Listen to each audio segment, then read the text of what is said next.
நம்ம 90s கிட்ஸோட favourite Saravanan Meenakshi ஜோடி Sreeja and Senthil இருக்காங்கல்ல, அவங்க உண்மையாலே லவ் மேரேஜ் பண்ணல அப்படின்னு சொன்னா நம்புவீங்களா? அது ஒரு சூழ்நிலை காரணமாக நடந்த கட்டாய கல்யாணம் அப்படின்னா நம்புவீங்களா? அதை பற்றி தான் பேச போகிறோம், வாங்க. ஸ்ரீஜா அண்ட் செந்தில் இவங்க ரெண்டு பேரும் கல்யாணம் பண்ணா எப்படி இருக்கும் அப்படின்னு மொத்த தமிழ்நாடும் ஆசைப்பட்ட ஒரு சீரியல் ஜோடி. மக்கள் ஆசைப்பட்ட மாதிரி இவங்க உண்மையாலே திருமணமும் செஞ்சுக்கிட்டாங்க.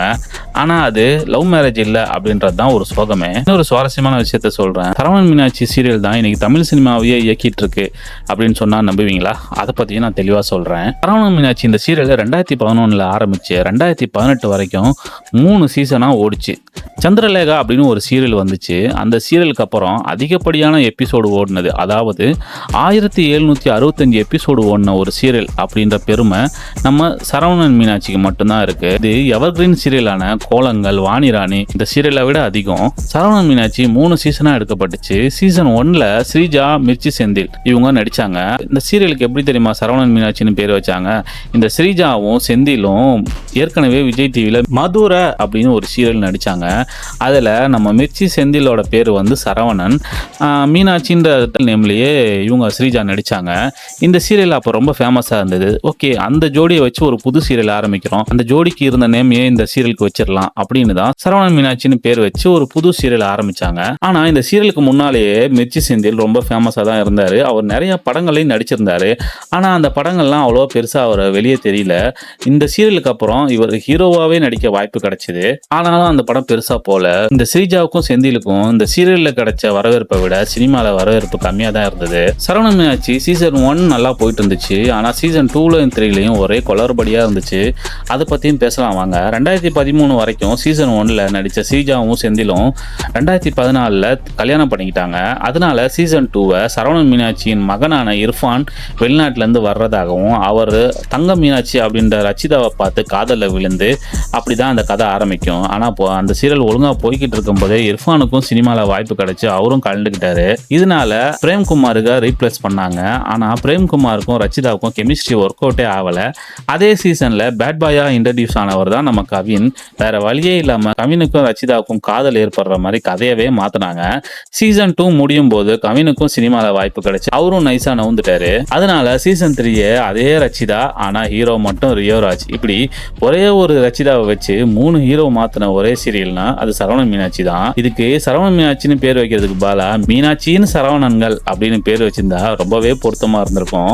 இன்னைக்கு இந்த கவினும் ரியோராஜும் தான் தமிழ் சினிமாவோட 2K கிட்ஸின் ஃபேவரட் ஹீரோவா தமிழ் சினிமாவில் அடுத்தடுத்து படம் பண்ணி பிஸியா இருக்காங்க. அதனாலதான் இன்னைக்கு தமிழ் சினிமாவே நகர்த்திக்கிட்டு இருக்கிறது இந்த சரவணன் மீனாட்சின்னு சொன்னேன். சரி, இப்போ நம்ம ஸ்ரீஜா செந்தில் குமாரோட லவ் மேட்டருக்கு வருவோம் வாங்க. உண்மையிலேயே சரவணன் மீனாட்சி ரொம்ப இன்ட்ரெஸ்டிங்கா போனதுக்கு இந்த ஸ்ரீஜாவும் சரவணன் தான் காரணம். இவங்க ரியல் லைஃப்ல லவ் பண்றாங்க அப்படின்னு மக்களுக்கு நடுவில் ஒரு காசிப் ஒன்று பரவுச்சு. ஆனால் இவங்க உண்மையிலேயே இவங்க சாதாரண நண்பராக தான் இருந்திருக்காங்க. ஸ்ரீஜாவோட சித்தப்பா தான் டெய்லியும் ஸ்ரீஜாவை ஷூட்டிங் கூப்பிட்டு வருவாராம். ஒரு நாள் அவர் ஷூட்டிங் ஸ்பாட்லேயே இறந்துட்டாரு. அப்போது ஸ்ரீஜாவுக்கு யாரும் தெரியாது, யாரும் உதவிக்கும் கிடையாது. அங்கே ஸ்ரீஜாவுக்கு துணையாக இருந்து அந்த சித்தப்பாவோட பாடியை வீடு வரைக்கும் கொண்டு போய் சேர்த்த எல்லா ஹெல்ப்பும் பண்ணது நம்ம செந்தில் தான். உண்மையிலேயே அதன் பிறகு தான் இவங்க ரெண்டு பேரும் ஒழுங்காக பேசவே ஆரம்பிச்சிருக்காங்க.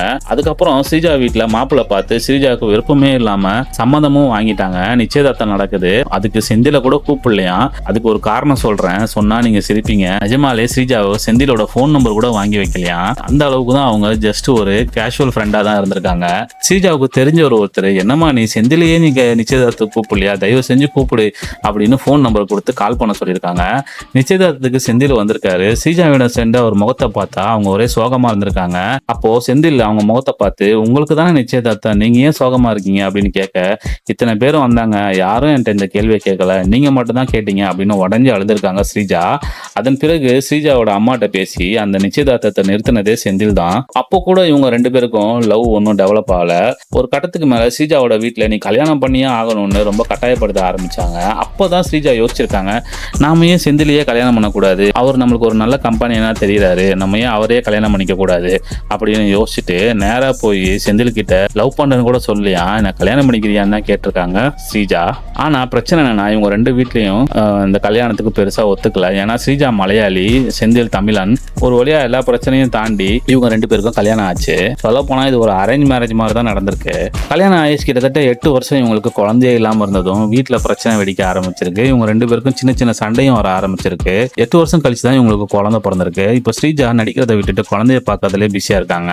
செந்தில் இன்னும் ஆர்ஜேவா தான் வேலை பார்த்துட்டு இருக்காரு. பெருசா வரவேற்பு இல்லைனாலும் சின்ன சின்ன சீரியல் நடிச்சுக்கிட்டு தான் இருக்காரு. இப்போ வெப் சீரிஸும் ஒன்று பண்ணியிருந்தாரு. ஆக மொத்தம் தமிழ்நாட்டு மக்கள் இந்த 2 பேரும் கல்யாணம் பண்ணா அப்படி எப்படி இருக்கும் அப்படின்னு பேசியே 2 பேரும் லவ் பண்றாங்கன்னு பொருளையே கிளப்பியே ஜஸ்ட் ஃப்ரெண்டா அந்த 2 பேரை கட்டாயப்படுத்தி கல்யாணமே பண்ணி வச்சிருக்காங்க அப்படின்றது ஒரு சுவாரஸ்யமான தகவல் தான். இந்த வீடியோ உங்களுக்கு பிடிச்சிருந்துச்சுன்னா லைக் பண்ணுங்க, ஷேர் பண்ணுங்க, சப்ஸ்கிரைப் பண்ணுங்க. இது உங்க பயோஸ்டார் சேனல். நடிகர்களின் சுவாரஸ்யமான பயோடேட்டா. அடுத்து ஒரு சுவாரஸ்யமான வீடியோல சந்திக்கலாம். பாய்.